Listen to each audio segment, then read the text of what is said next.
All right, guys. Again, I feel like I have to do this.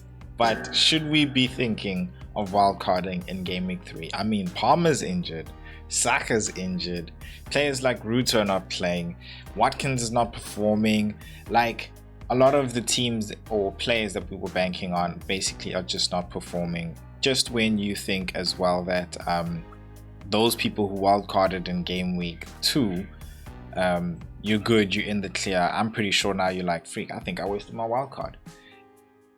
That for me is very much the answer. I think last week I went through the team of the week, and I want you to do yourself a favor and go and look at team of the week for this week and look at them and see who on there is on there again.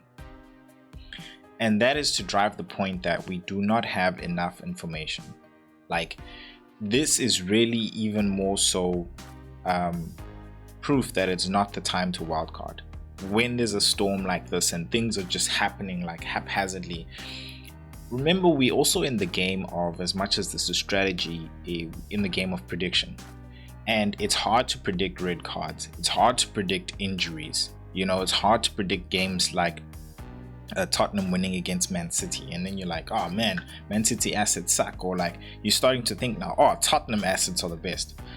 Not to say they're not, you know, but you get what I mean. Like, going from their performances last season to this, I said it, like, Tottenham is Man City's Achilles heel. So like, don't be like amazed when Tottenham puts a bad performance next week. You know, we're still learning a lot about the teams, and once we have the information from Game Week 3, the window closes, and we also get some European rotation. So I feel like round about Game Week 6 and 7, and there's also going to be that fixture turn round Game Week 7 where Arsenal's fixture starts to look a little bit better as well, and some teams as well. I think then you have a good window and understanding of like, cool, so and so actually plays in the Premier League, so and so tends to play in the European fixtures during the midweek. So and so players are actually injured for so long. So and so players are actually playing when so and so players are not injured.